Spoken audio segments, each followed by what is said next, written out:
Buenas tardes, señoras, señores, consocios y amigos en general.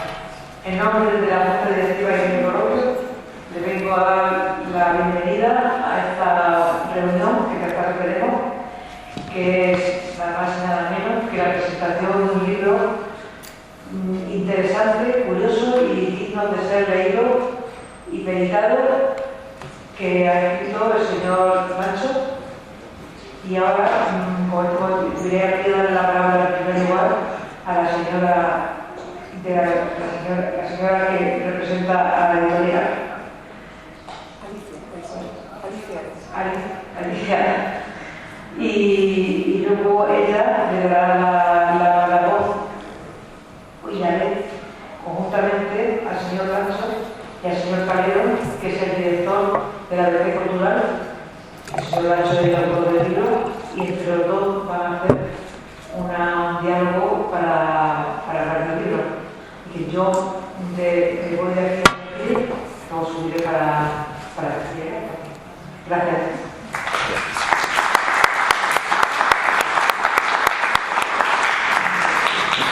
Buenas tardes, muchas gracias Pilar por tus palabras. Gracias también al Casino por acogernos en esta presentación de los silogismos del bárbaro de José María Alonso. También gracias a Jesús García Calera de la DC por estar con nosotros. Efectivamente, soy Alicia Arés, la afortunada editora que ha conseguido sacar a la luz este libro. La editorial se llama Cuadernos del Lamento y cuando Jesús me mandó el libro, lo leí con calma, me gustó mucho y quedé con él aquí en el Casino para comentar el libro y decirle que quería dedicárselo. Él en esa reunión me preguntaba, dentro de su conocida humildad, yo creo, cuáles eran los motivos por los que había decidido editar este libro. Yo creo que en ese momento le di vagas explicaciones y me fui por las ramas, pero sí que es verdad que le dejé claro que a pesar de no conocerle, porque yo conocía bien el libro, lo había leído en profundidad y el libro lo conocía, a él sin embargo no. Pero en el libro yo veía que podía identificar al autor. Podía identificarle y diferenciarle de cualquier otra persona, de cualquier otro autor. Sentía que él tenía una voz propia y sentía que él tenía oficio de escritor. A pesar de ser su primer libro publicado, su primer libro literario, porque él ya tiene un gran bagaje en libros de su profesión, este es su primer libro literario, pero yo veía que él tenía oficio de escritor y para mí eso lo notaba, lo sentía como editora. Es cierto que este oficio de escritor es una labor dura, que a veces no es tan divertida como la gente piensa de que un escritor tiene una vida divertida, que se pone a escribir y a tomar cócteles y a pensar en bagatelas. No es el caso. La vida de escritor a veces es difícil porque requiere disciplina, requiere muchos tachones, dar muchas vueltas, sobre todo hacer muchísimas lecturas y reinterpretar una y otra vez los poemas que has elegido. Pero sí que notaba que él tenía su voz, y esta voz llega un momento en todo escritor, después de, como he dicho, muchas lecturas, muchos escritos, que un día la cabeza del escritor hace clic, y entonces te das cuenta de que sí, que ahí lo tienes, que sí, que esa es tu voz, que lo has conseguido, que eres clara. Pero ¿cuáles son esas voces que rebotan en este poema? ¿Cómo y con qué está rodeada la poesía de José María Alonso? Porque cada poema, cada poeta, cada escritor tiene sus secretos, tiene sus enigmas, tiene sus temas particulares. Y este libro, la voz de Nacho, principalmente está compuesta desde el punto de vista por varias facetas. Una de ellas clarísima son los ecos del pasado, de un mundo clásico, rico y sabio, que ha llegado a ser mito porque gracias a su influencia podemos reinterpretar la cultura y la sociedad aportándonos significado y contexto. Efectivamente, Lancho bebe de la historia, bebe de grandes hombres que desde épocas remotas, diferentes regímenes y manifestaciones artísticas siguen teniendo un peso decisivo en nuestra cultura y nuestra forma de ser. Igualmente, también en Lancho encuentro muchísima influencia de la naturaleza. Cuando ustedes leen el libro, verán que cita muchísimo Gredos, la Sierra de Gredos, que a mí me conmovió por ser abulense, pero él tiene una vinculación importante con Gredos porque sus antepasados vivieron allí y él regresa mucho a Gredos de una forma atávica y ancestral en el libro. Por ejemplo, nos comenta: nunca tendrás un paisaje completo sin mirar hacia atrás. Y ese atrás para él es la naturaleza donde sus familiares tenían los orígenes, en Gredos. También otros temas recurrentes en la poesía de José María pueden ser una parte del libro que habla sobre Oriente, se centra en Japón.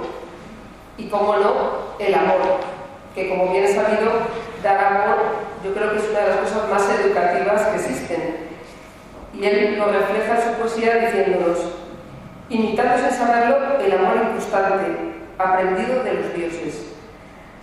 Aquí reúne el pasado, reúne el amor, reúne también una parte de su poesía que dedica mucho al tiempo. Quiero leer cómo termina el libro, no cómo empieza, sino cómo termina, porque creo que el final del libro es una síntesis de todo su pensamiento. Es un resumen de la existencia humana, más bien, de ese polvo de estrellas que, según la ciencia, forma el 97% de nuestro cuerpo. Somos polvo de estrellas en un 97%.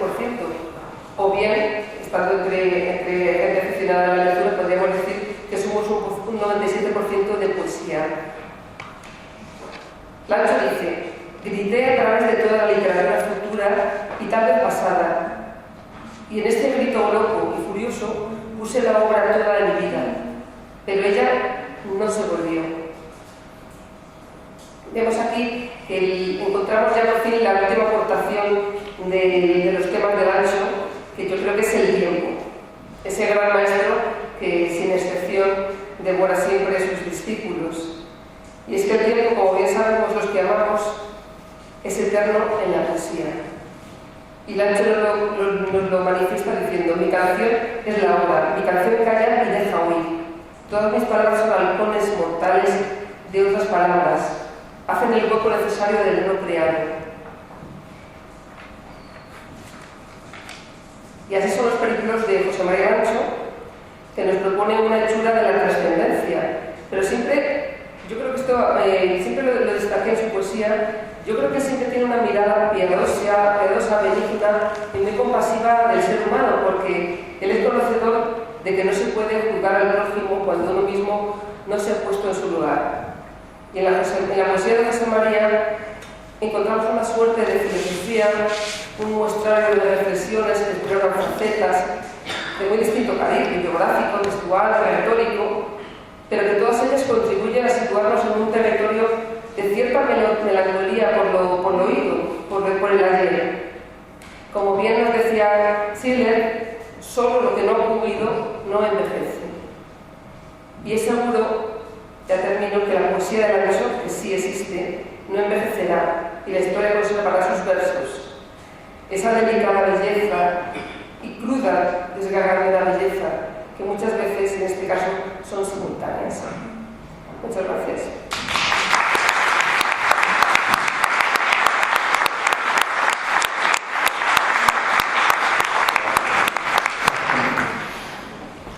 Y ahora vamos a dar paso a Jesús Calero, que va a hablar con el autor más en profundidad. Buenas tardes y muchísimas gracias al Casino, a José María, querido amigo, y a tu editora por darme la oportunidad de compartir este momento hermoso y sorprendente. Nos conocemos hace casi 20 años, ¿no? Sí. Y voy a contar la verdad, nos conocimos aquí en el Casino. Yo entonces era un poquito más joven y estaba buscando, era un periodista muy perdido que estaba buscando cómo llenar de criterio. Ya saben que los periodistas tenemos muy poca profundidad en el conocimiento y necesitaba un poco de profundidad para una cosa que había ocurrido, que era un expolio. Y entonces quedé aquí con alguien del que no me fiaba nada, digo, a ver qué me quieren vender, ¿no? Y muy poco tiempo después éramos grandes amigos, hay que decirlo. y probablemente a él le pasó algo parecido, que viene aquí un periodista a saber lo que quiere este señor, sacarlo, ¿no? Y el motivo era el expolio de ese patrimonio subacuático de la Mercedes, que en la tarjeta de la presentación ya he visto que ponía abogado especializado en Derecho de Tecnología y en Patrimonio Subacuático. Y yo creo que esto lo que demuestra es que también es un abogado especializado en causas que algunos creen perdidas, pero que tú no estás dispuesto a renunciar. Me parece que ese es un poco el primer paso. Entonces, de todas las veces que hemos estado hablando de muchas cosas, desde partiendo del patrimonio subacuático y sus historias, esos restos arqueológicos que son también ruinas de probablemente lo mejor de nuestra historia, ¿no? Y de otras cosas que hemos hablado, asomaba la poesía a veces, ¿no?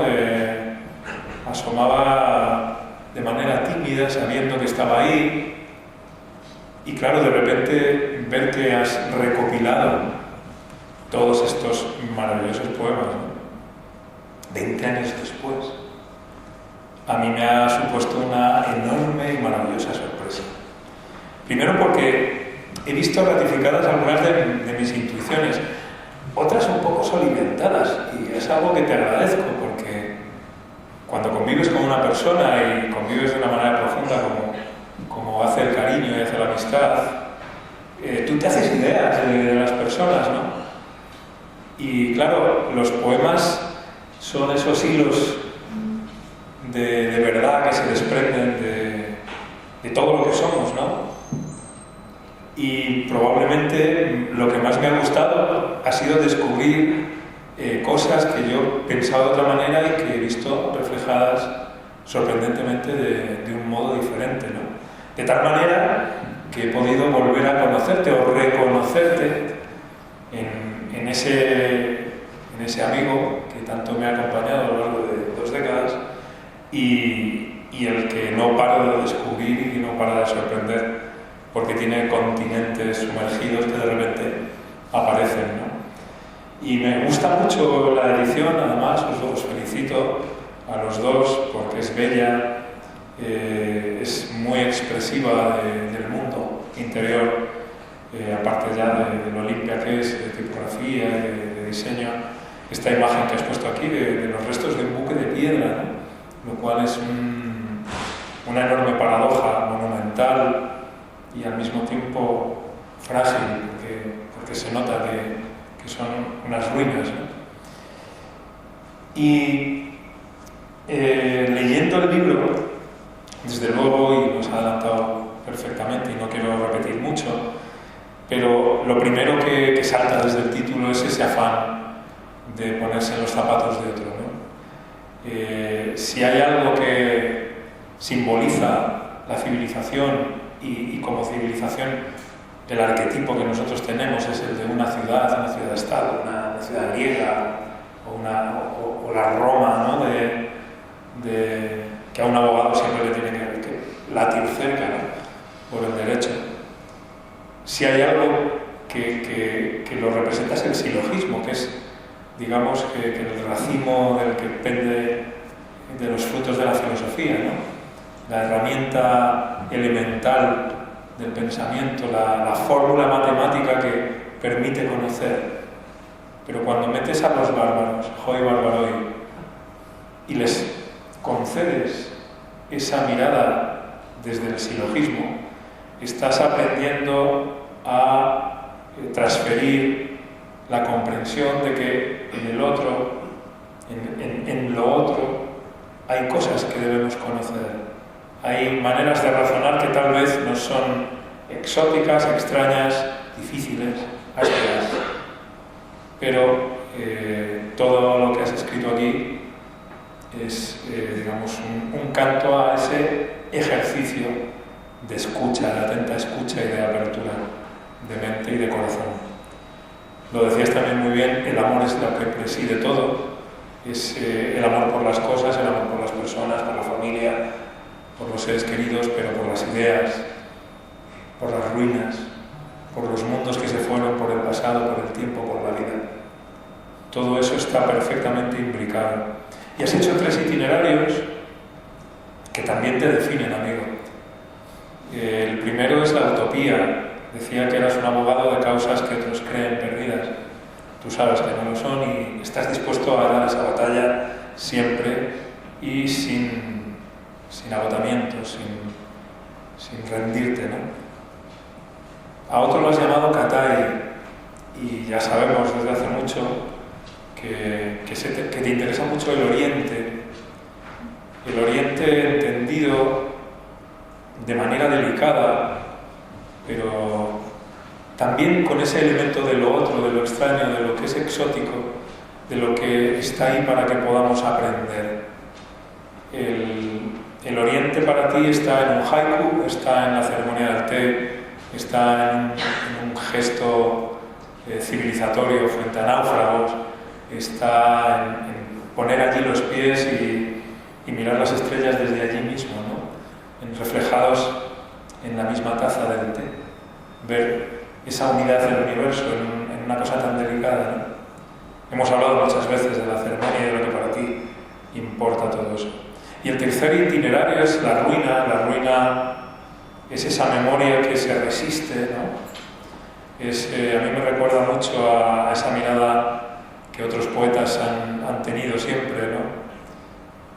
Desde la ruina podemos levantar un mundo entero, ¿no? Igual que desde un poema se puede adivinar casi un alma, ¿no? Una persona, ¿no? Se puede dialogar espiritualmente con objetos abandonados, de relictos o perdidos o sumergidos, por supuesto.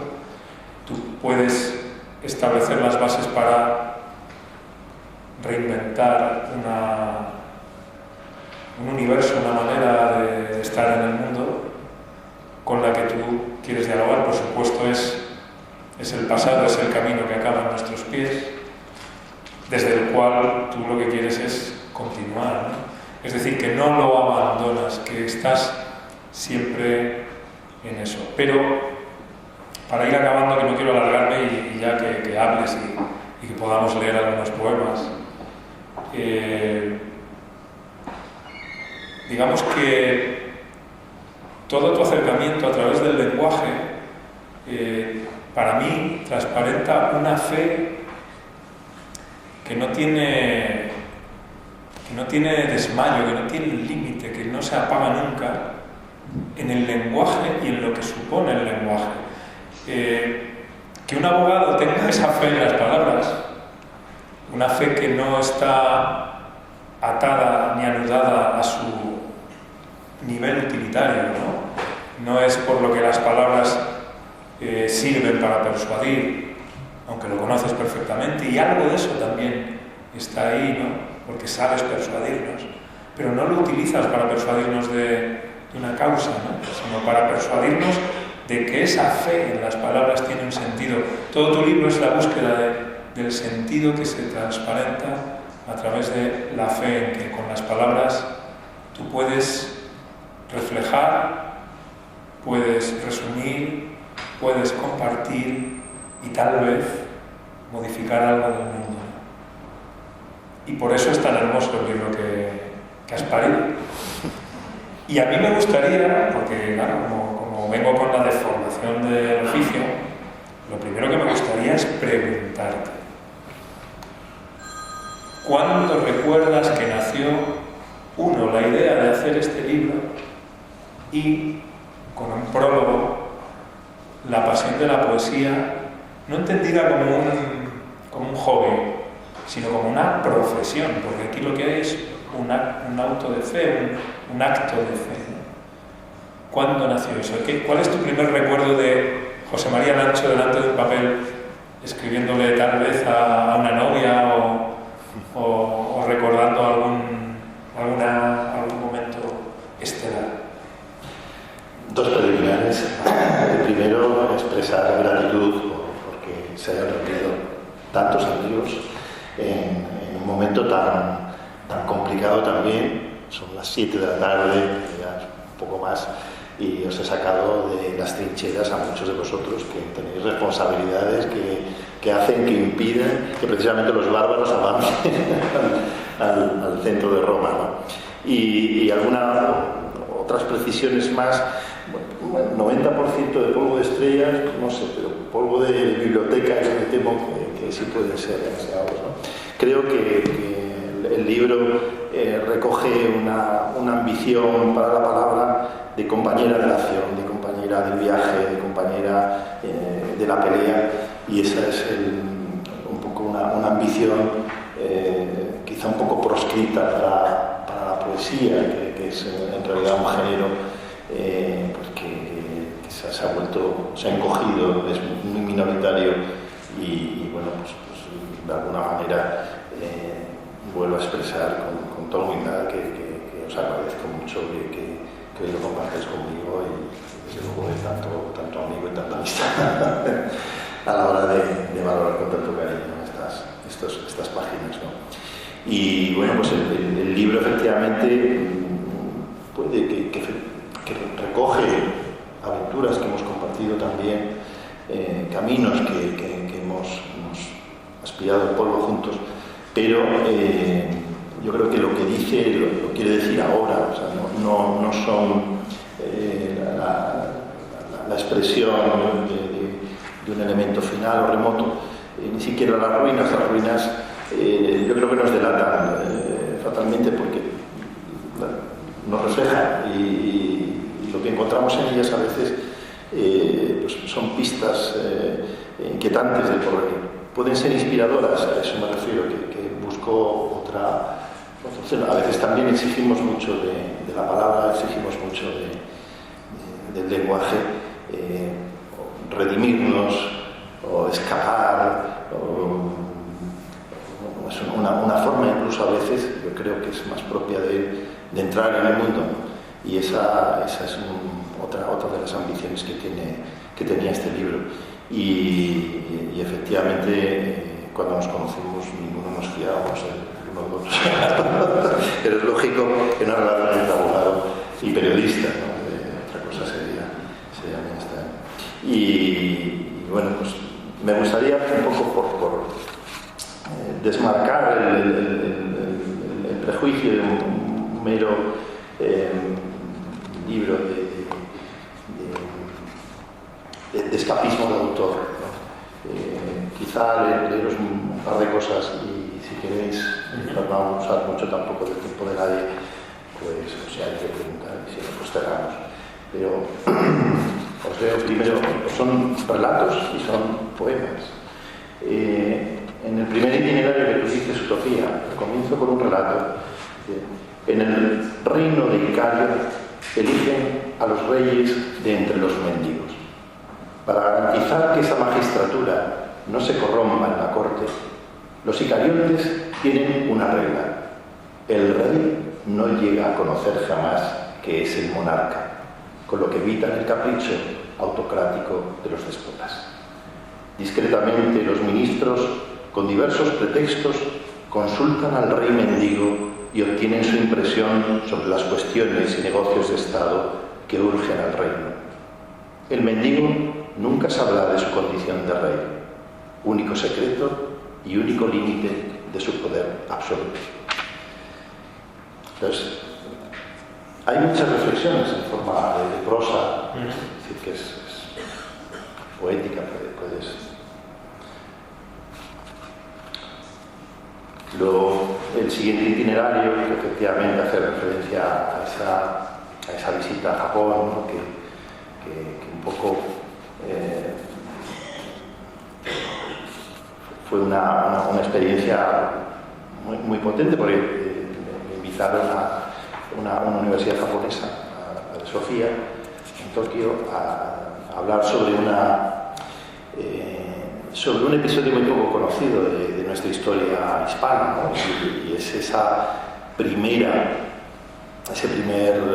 embajada de Japón a Europa, que es una idea de Felipe II, quizá para mí la más feliz que tuvo, de verdad, porque aunque los grandes funcionarios del reino insistían en considerar a los japoneses como indios, incluido el padre del conde duque de Olivares, que era embajador en Roma. Felipe II insistió en que tenían que tener la misma consideración que un diplomático europeo. Y eso fue una transgresión absoluta. No es un rey que a mí me parezca enteramente feliz, pero sí que creo que tiene algunos detalles muy valiosos en nuestra historia. Y este es uno de los poemas que incluí en ese itinerario.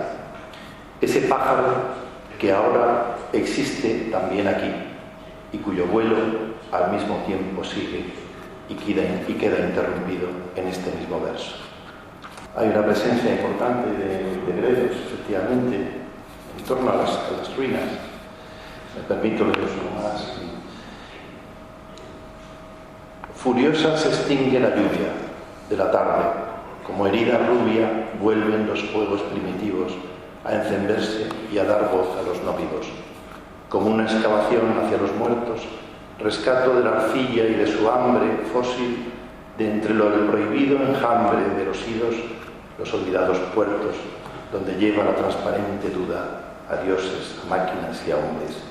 Aquí mezclan sus destinos de bruma, nieblas quebradizas, como muda de sal, como presagios sin nombres, que el hedor, la inmortalidad, perfuma. ¿Que leer yo alguno también? Por favor. Porque hay algo que a mí me gusta mucho, que bueno, conociéndote supongo que es más fácil de detectar, ¿no? Pero tienes una brújula que no está lejos de la reflexión ética, ¿no? En todo. Y aquí lo llevas a unos extremos bellísimos y quiero leer un poema y dos, o sea, son 3 poemas, pero 2 son muy cortitos. Uno porque creo que te retrata en ese afán y los otros porque creo que están entre los que están con un zumo más concentrado. Están muy cerca unos de otros en el primer itinerario. El primero dice así: las rectas en el tiempo no existen.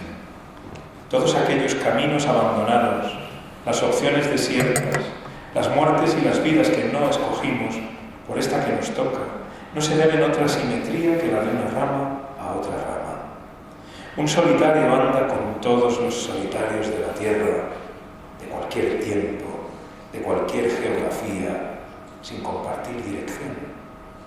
Otras geometrías, la bondad, tal vez, en su radical asimetría, como la llama o el agua, nos permite la conexión del efecto, la ilusión eficiente de que un acto toca los extraños designios de su causa. Y ahora va más allá. Lo que el paraíso tenga que ver con Adán, lo tuvo que ver sin duda después de su expulsión. Antes no había paraíso. Y el tercero, que se titula La paradoja del infierno. Saber que en la condena a los castigados del infierno, el demonio castigará no por el mal que hiciste en la vida, sino por todo el mal que no fuiste capaz de hacer.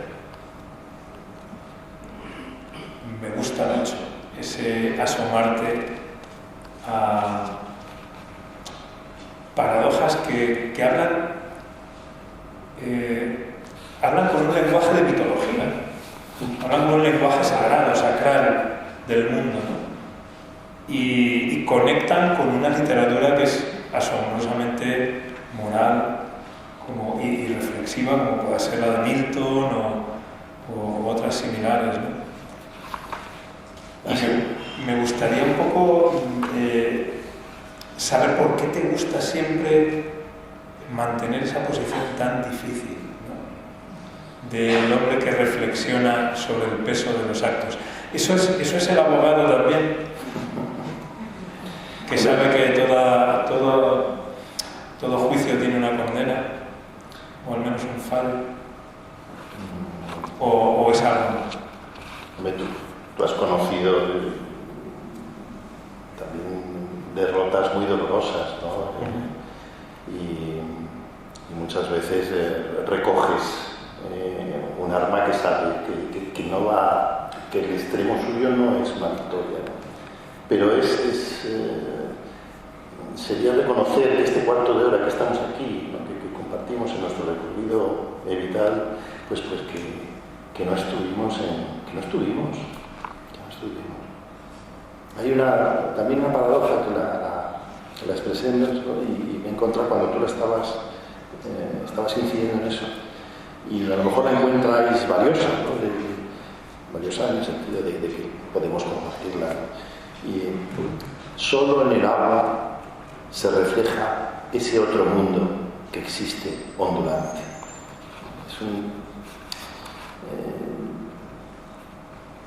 Cuesta mucho tocar la realidad, ¿no? y tocarla sin romperla, creo que nos concentramos, los abogados, que está ahí, intentamos cambiar los actos de los que entramos en ese juego, en esas ecuaciones, ¿no? de la decisión moral, pero todo lo demás tenemos una responsabilidad, ¿no? de no romperlo, de que lo adquieran las generaciones que vienen y mantengan, digamos, ese acervo de decisión moral que no podemos restarles. Yo creo en ese marco de lo moral como no puedes devolver algo peor que como lo has recibido. Es una obviedad, pero creo que tienes que mantener la capacidad de decisión para los que vienen. Pero en cambio el ámbito de la decisión humana es, ahí entra el elemento del desorden del amor, ¿no? Que también está en algunos de los poemas. No sé si alguno te ha gustado de alguna manera algún poema amoroso por dejar. Sí, claro. Destejes la niebla, tan hábil como el crepúsculo une los hilos de las sombras, y tus dedos liberan de sus nudos las alas secas de estrellas y de instantes. La noche se deja ver. Soy un ser humano atado a tus milagros, incluso cuando no te amo, inadvertida como un sendero, camino por ti. Miro tus ojos como se mira el agua, sencillo camino de climas y de eras, y así transcurre como un paisaje nuestra incógnita. A mí me gusta mucho el siguiente. Me ocurriste como escampa o hecha a llover. Sé que te viviré de pronto porque dura más lo que dicen los labios que lo que tocan. Como pan recién hecho compartimos la envidia con los dioses. En mitad del camino hasta ti, solo un sendero en el tiempo. Desde mí la esquiva distancia de los cambios, la tramposa transacción de lo que es por lo que continúa. Por eso dejo entrar a esos otros que soy o seré. No desconfío, todos prometen, como si fueran instantes, que ni siquiera la muerte me durará tanto. Y luego hemos hablado de los tres primeros itinerarios, pero luego los otros dos o tres que siguen, que también, o sea, los tres primeros yo creo que definen mucho tu manera de estar en el mundo, pero claro, el de la española, que es toda esa historia. Tienes un poema al capitán de un galero naufragado como el San José, que es emocionantísimo. Ahí estaba el haiku ondulante que nos has leído. Y había uno que no era un haiku, yo creo que era en término, puede ser. Es decir, porque son más versos y tus haikus son puros, de métrica pura, ¿no? A mí me sabe a haiku, aunque no lo sea, y es como si hubieras hecho hispanizado un haiku, ¿no? Bajo el cielo infinito y a los ojos de Dios, el ser humano pone a su piel el mismo precio que cualquier otra bestia. A veces son un poco bárbaros, eso. Es un poco bárbaro. El título hace referencia a una serie de elementos que son contradictorios y están en la propia imagen. Era este, está me equivoco. Era este sí que es como un haiku, pero no tiene la letra. Sonido del agua, memoria de la nieve, huellas invisibles en la hierba de abril. Muy bueno. A mí, si me repites, cuando me llegó el libro, El título me recordaba a Cavafis, me acordaba mucho del poema de Esperando a los bárbaros de Cavafis, Sí. y además también encontraba muchas referencias, como en Cavafis, referencias mitológicas y históricas. Se lo comenté a Gancho y me dijo, sí, a mí también me gusta mucho Cavafis. Bueno, hay mucha ironía, porque lo que... También hay mucha ironía, sí. Sí. Hay un cuento, Humor, sí. si me dejáis un cuento ya no vamos más de vosotros. En la vieja Cuba de los mares del tiempo, en algún momento del siglo XVII, ambos viejos portan largas pelucas grises y en sus vestiduras brillan, mestizados por las sedas, todos los colores del arco iris. Uno de los viejos ostenta una enorme y negra verruga en la mejilla izquierda. Los dos llevan largo tiempo callados, aun siendo esta vez la primera que tras largos años y guerras y viajes se han vuelto a ver. Querido amigo, ¿te acuerdas del agua? Seguro que sí. No hubo ninguna otra, ¿verdad? Bajo el galeón de plata de la luna continuó. Fue ella, tan solo, la que soportó tu genio de juventud, tus poesías, tus ensayos, tus delirios, y como tú siempre has dicho, fue tu única amor. Tal vez por un falso afán de protegerte, me guardé este secreto. Mademoiselle Lucía no era la tímida virgen que aparentó sacrificar su virtud por tu talento, sino que era una famosa y muy experta cortesana italiana a la que yo pagué para que se acostara contigo. Una puta, vamos. Ambos viejos se miran sin enojo y ríen aquella ocurrencia de juventud, y celebran elevando un exquisito vino centenario en sus copas de cristal de un volcán, vertiendo sus lenguas ávidas pero viejas e inservibles para el gusto. En ese momento, el viejo de la verruga responde: ciertamente nunca lo imaginé, viejo amigo, pero viendo todo este palacio y pensando en la larga lista de tus títulos y tierras y rentas que posees, no puedo callarme por más tiempo. Tu amado primogénito, el heredero de todo esto que lleva tu nombre, es en realidad hijo mío. Tu esposa, honrado es decirlo, fue una mujer de este siglo. Los dos viejos miran con sus monóculos a mediana distancia a un rechoncho muchacho que come pasteles mientras tiembla su horrible y palpitante verruga en la mejilla izquierda. Una risa que suma casi 2 siglos estremece la tarde y los viejos brindan de nuevo y ríen exageradamente.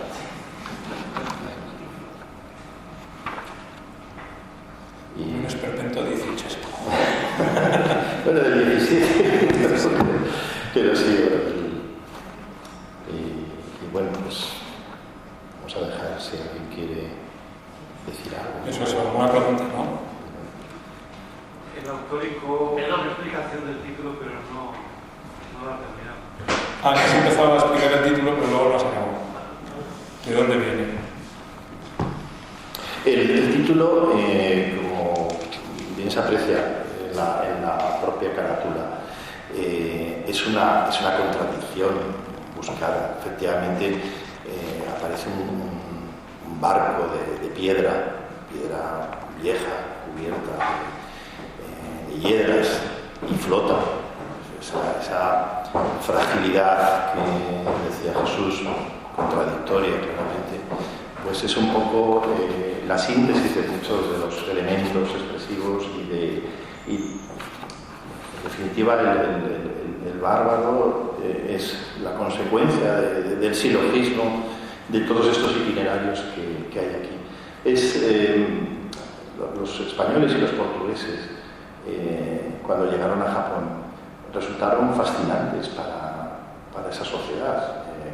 Es muy interesante comprobar cómo surge todo el movimiento de la ceremonia del té, por ejemplo, que lo hemos podido además contar en tu periódico y que hemos hablado de ello muchas veces. El elemento del té para mundos que no hablan el mismo idioma, que no se conocen, que se aproximan, pues es la bebida del camino, es la bebida de dos caminantes que se encuentran, y toda esa extraordinaria simplicidad surge a consecuencia o coincide en el tiempo con la llegada de los hispanos, en esa época eran todos hispanos también, a Japón.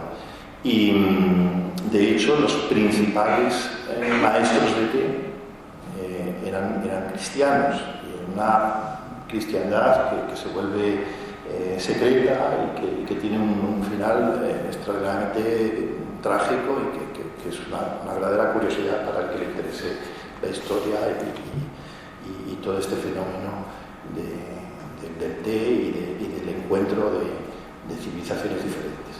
Entonces, para los japoneses que realmente veían en estos personajes que llegaban en unas naves formidables, extrañas, de un mundo insospechado, armados de todo un aparato lógico, que, insisto, los japoneses utilizan, no sabes, han hablado mucho de esto, porque tú has investigado mucho más ese Japón cristiano, ese siglo cristiano de Japón.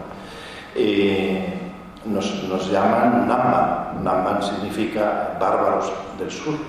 Entonces, tú puedes efectivamente encontrar en el final de ese itinerario de una lógica impecable algo totalmente insospechado. Creemos que el resultado de un proceso lógico necesariamente es algo razonable, pero muchas veces yo creo que apelo a la vida de cualquiera, nos encontramos con algo que no es así, y a veces es realmente algo bárbaro, algo salvaje, algo aparentemente contradictorio de la herramienta que emprendimos, que utilizamos cuando emprendimos ese camino. Entonces, de alguna manera habla de contradicciones que bueno, si alguien se adentra en este libro y tiene ese tiempo y esa bondad, pues probablemente no sean las mismas que tuve yo, pero sí que busco que afronte esa percepción, ¿no? Y esa capacidad que tenemos de fracturar, ¿no? Y cómo el lenguaje también nos puede alertar de eso. Entonces, no sé si respondo, o al menos siembro las semillas para que tú mismo te la puedas responder si lees el libro. Séate en mí. Hay algo de Dios que no le hemos devuelto. Como una llave, la culpa es el precio. La habilidad demuestra que siempre es la mano más frágil la que alcanza más lejos. Hola, buenas tardes.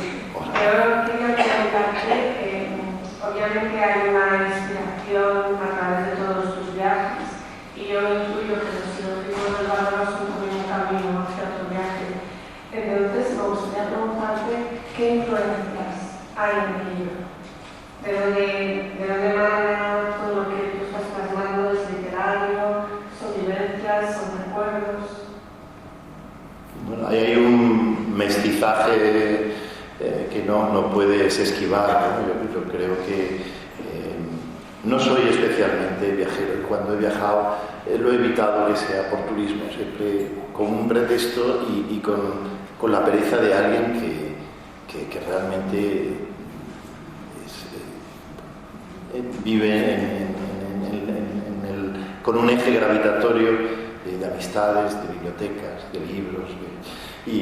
Pero cuando he tenido que viajar, a veces ha sido pues a sitios que no han sido necesariamente amables o en un contexto que no lo era, pues bueno, evidentemente eso reverbera en algunas de estas páginas, ¿no? Y otros pues sí han sido más felices. Yo creo que pues cuando pude hablar en Tokio, pues de alguna manera era consciente, bueno, pues cuántos kilómetros una vida humana en un espacio tan breve como el que nos han cedido, ¿no? para pelear en él, pues puede recorrer, ¿no? Aquí hay grandes viajeros, ¿no? A mí me pareció que son pocos, pero viajes con un sentido,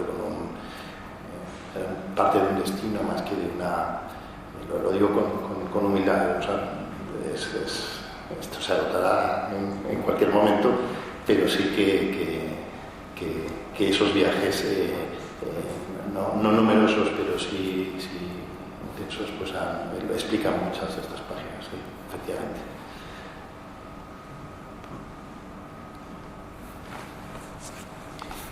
No sé si hay alguna pregunta más. No, y ahora qué. ¿Cuál es tu siguiente objetivo poético? Yo creo que hacerme perdonar esto. Pero bueno, me gustaría rematar algunas de estas batallas que hemos compartido. Yo sé que acabaremos compartiendo páginas, pero o sea, el tema de defensa del patrimonio, en el tema del papel de España en el nacimiento de Estados Unidos, o incluso en esa experiencia que sigue estando mal conocida. De verdad, me sorprende que todavía no seamos más finos del conocimiento del Pacífico español, ¿no? de esa... Durante un siglo prácticamente. Claro, imagínense las conexiones, que todavía no hemos sido capaces de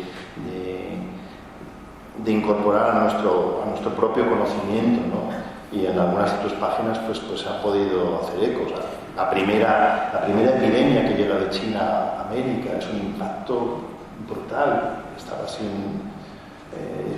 hay muchas cosas que están pendientes. Se me acaba de ocurrir que, viniendo del mundo jurídico, este libro sin duda lo que busca es la justicia poética. Bueno, es una... Si me perdonas la broma, pero es que es verdad, porque todo esto que estás relatando, todas estas causas, que yo creo que alimentan buena parte de estos textos también, ¿no? y que están en tu mirada al mundo, y lo único que lo has hecho a través de demandas, lo has hecho a través de artículos periodísticos, y aquí lo que hay, yo creo, es el zumo último de tu reflexión moral del por qué haces determinadas cosas, por qué te empeñas de una manera tan quijotesca, tan española, tan literaria, porque al final el Quijote es un lector. Tú has leído el mundo y tus reflexiones están ahí. Es, digamos, la última estancia de tu lectura del mundo. Mi amigo Jesús es un maestro en saber y en vida, desde luego. Y respondiendo a tu idea de justicia poética, yo les digo que esto es un acto jurídico. O sea, estamos manumitiendo estas páginas. Manumitir es un acto legal de derecho romano, que es liberar unas páginas que estaban presas, y gracias a Lidia, su maravillosa editorial, la verdad es que ha sido generosísima y está editado con mucha delicadeza y me ha encantado. Y de hecho, para mí era decisivo lo que editas mucho camino. Gracias. Pues nada más. Muy bien, pues muchísimas gracias. Muchas gracias.